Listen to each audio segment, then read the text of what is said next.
Funny.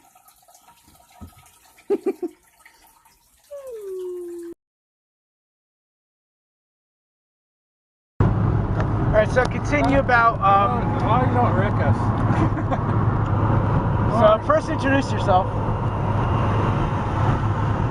Bill Ross. Okay, good. It's Bill Ross. Okay, now what were you saying about reservations from the top? Oh God. So Indian reservations are the Federal Reserve. It's like a post office, naval base, army base, a national park. Those are all owned by the government. They're all Federal Reserves. Right. And a lot of people don't realize this, but all of Washington, D.C. is the Federal Reserve. Right. So they have they fall under a whole different set of laws. Okay. If you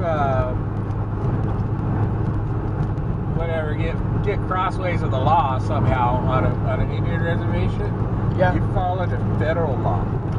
Okay. So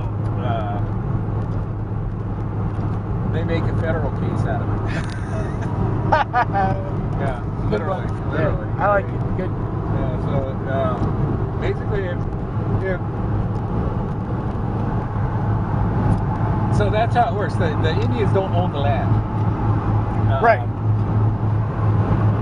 But for all intents and purposes, they do. Yeah, for all intents and purposes, it's their land to do with what they want. And to a large degree, they're supposed to be self-governing. They have their own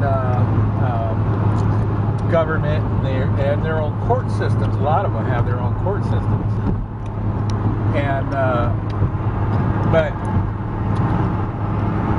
they can choose to try you in their courts or turn you over to the feds. Okay. Now, a lot of their, any of the major type cases usually gets turned over to the feds. But a kid got caught stealing chickens will probably go to the tribal court, and not be. Now, what's that like? What's that tribal court like? Well, how does it differ from United States courts? Not much at all.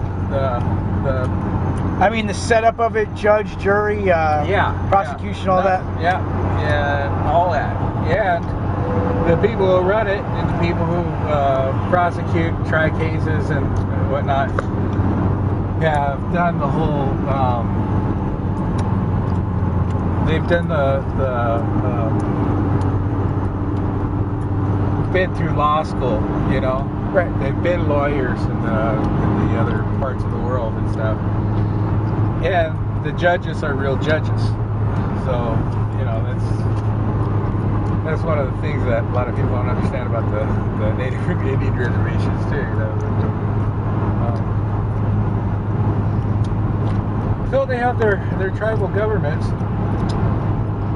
which is a president, vice president, or chairman and vice chairman type thing, and secretary, sergeant at arms, and so on and so forth, like the Robert's Rules of Order. They don't have chiefs anymore.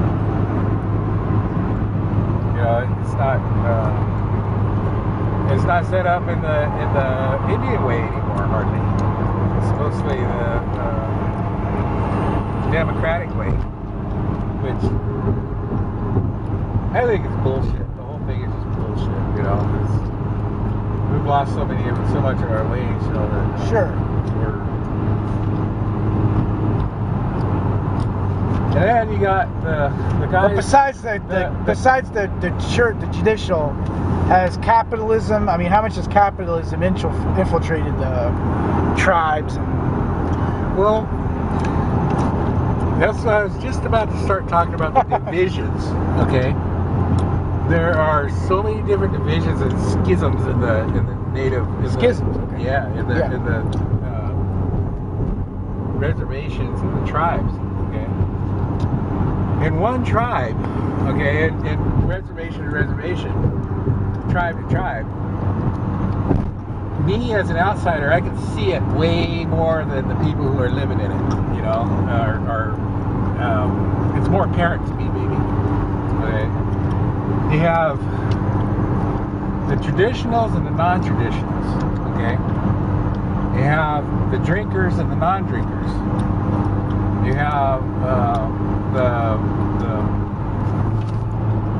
people who just want to make money, you know, and our capitalism thing is, you know, they're just out to make money, you know, they want to get rich like everybody else in America, okay? And then there's the people who, they just want to just make enough to get by, man. They don't really care all that much about money, you know? Yeah. So then you have the people who want their children. Wait, what about schools? What about Native children to have educations like everybody else in America, to have an American education. Okay. Now then you have there's a division there too. Okay, because you also have the natives who don't want their children to just have the traditional or the classic American education. Okay, where, you know, they teach just the capitalism, make money, and, you know, get up and go be a worker bee drone, you know. They want, they're more of the traditional types. They want to teach, you know, our language.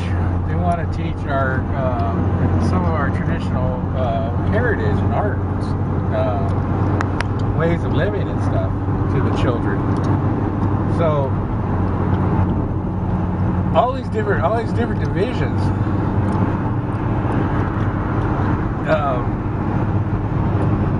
they make schisms and, you know, divisions within tribes. Okay? Which, oh yeah. Now then there's one other division. The people with money and the people without money, the haves and the have-nots. Okay. Now, a lot of those divisions,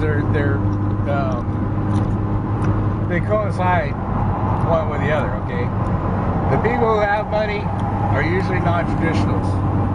Okay. The people who drink are usually non-traditional. Okay. The people who want their children to have the general American education are non-traditional, okay? And on the other side of the line,